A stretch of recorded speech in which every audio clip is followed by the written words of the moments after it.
the importance of having a definite end time to your day.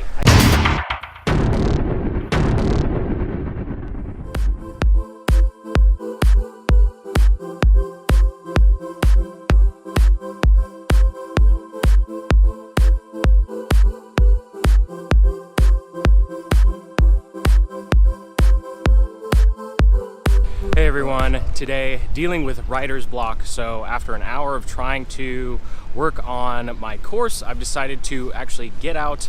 Old habits die hard, so heading over to a local Coffee Bean because that's the only coffee chain here that actually seems to give me free Wi-Fi. So just want to share that with you because I definitely have times where I get stuck. Like I literally just stared. It wasn't a blank page. I got a couple paragraphs in, but I essentially just stared at a couple paragraphs and I was like, this is not working. I need to change up the environment, do something else. And this is actually something that I've actually been able to validate looking at after reading the book, The Deep Work, because the Deep Work book talks a little bit about this concept of grand gestures. And what grand gestures are is essentially changing up your environment or doing something radically different in order to spur creativity. For me, that's going to different coffee shops. And I've just been surprised by how much of an impact and difference simply changing my environment has been. I think that's one of the things I thought I would really enjoy about being a digital nomad, which to a certain extent I have, minus the whole lighting and recording debacles I've had to deal with. But I think after 2 months of being in this particular Airbnb, the newness of the place is starting to wear off. So now I'm finding that I want to leave the house even more, even though I've only been here 2 months. So switching things up, time to get some writing done.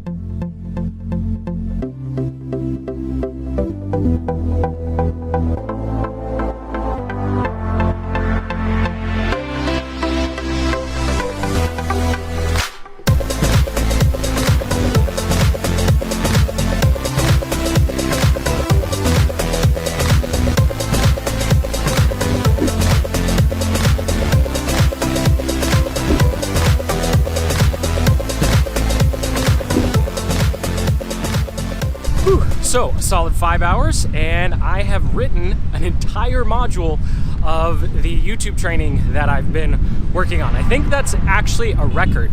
Something that I've noticed is taking this whole concept of waking up early in the morning and just working on one thing and not allowing anything to distract me, literally anything, has been, I want to say game-changing, but I know I've said that before, but really, I can't recommend the book Deep Work enough because as someone who's spent over a year waking up before 5 a.m. so I could get 5 hours of work in, just a couple of little tips, which I'll share with you later because I can't remember off the top of my head, from the book, has really ramped up my productivity in the morning. And so now it's about 11:30 and I've already gotten 5.5 solid hours of work in.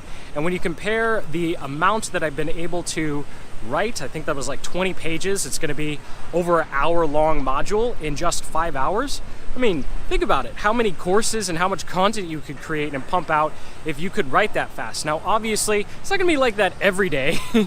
Sometimes I have to write about content that isn't just me regurgitating what I already know. Sometimes I have to do research.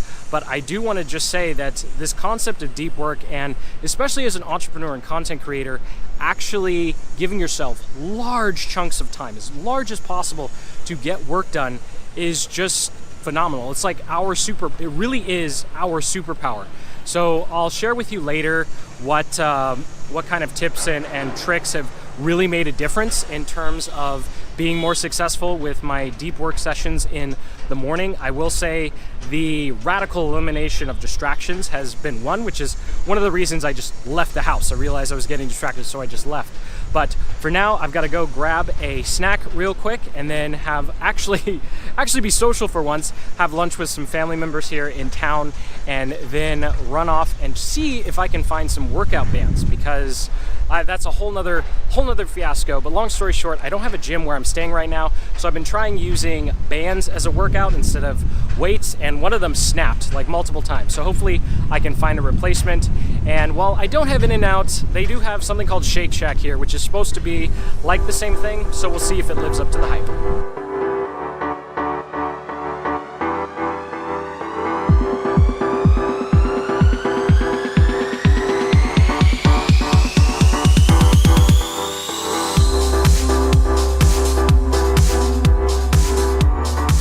So, just finished up lunch. I am sad to say that Shake Shack is no comparison at all to In-N-Out. So if you're a huge Shake Shack fan, I'm sorry, but In-N-Out still wins. I did finally get the workout bands that I was looking for after 3 weeks, and I think 4 or 5 different shops. Finally found the exact 2 that I need, like literally the exact 2 weights that I was missing, and the one that broke I was able to find. So now, because it's such a nice day, I don't feel like going home. So I'm gonna take advantage of the fact that I don't have to record any content videos today, and I'm just gonna go back to the coffee shop and check in with the team, because now I've almost gone the entire day without checking Basecamp. So I'll check in with the team, get some more writing done, and then call it a day.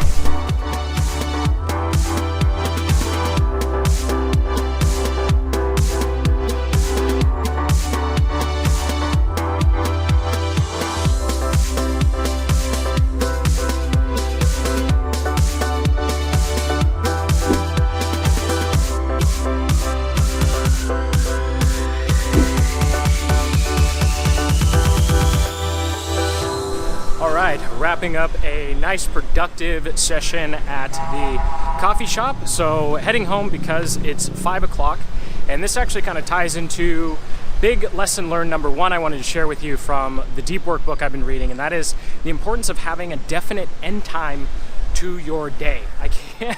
It's pretty unbelievable how implementing this one thing, just saying at 5 o'clock I'm done, I'm not going to do any like last minute checks before I go to bed, I'm not going to check my email or Basecamp or our project management app right after dinner. I just turn off completely.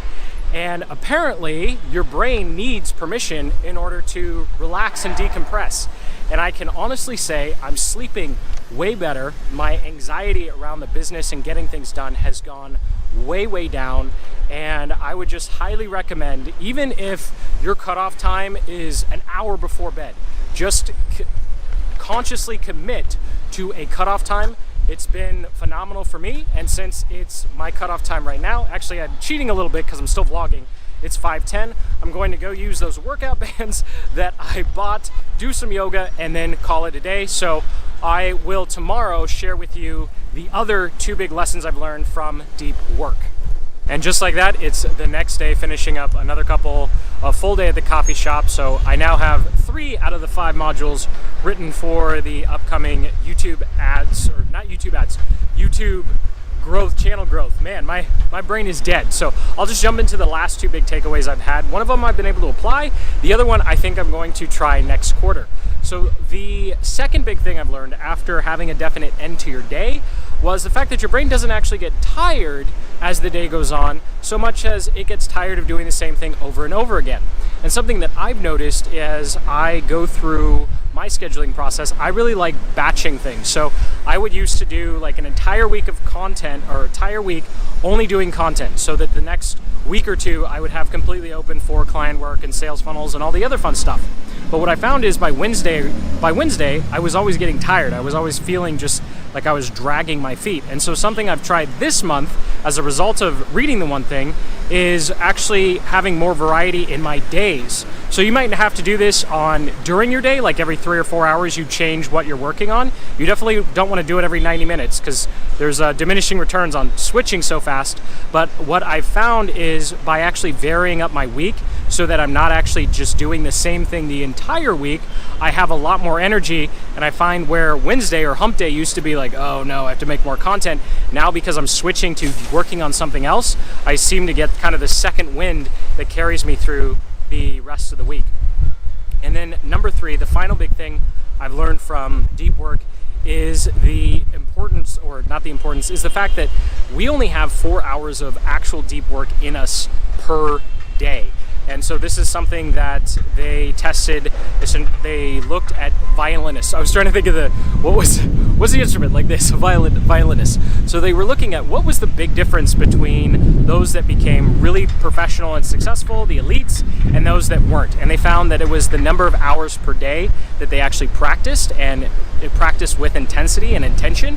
And they found that really the limit is 4. So something I think I'm going to try next quarter, instead of packing in all of my hours, Monday through Friday, extending it one more day, so I have 6 days, but I get to increase the amount of the number of 4 kind of like core hours I have of deep work per day. So I think that's going to be something that's really, really going to help me, but that doesn't mean I'm going to increase my number of hours. So I'm going to keep my planned number of hours at 40, just spread it out over 6 days, and then that way, hypothetically, I should get 4 extra hours of deep work because our brains need to reset after 4 hours per day. So hopefully that last part made sense. I'll probably do another vlog after I've actually figured it out. So that does it for the 3 big things I've learned from deep work and my attempt to try and make the vlog a little more interesting than just sitting at home.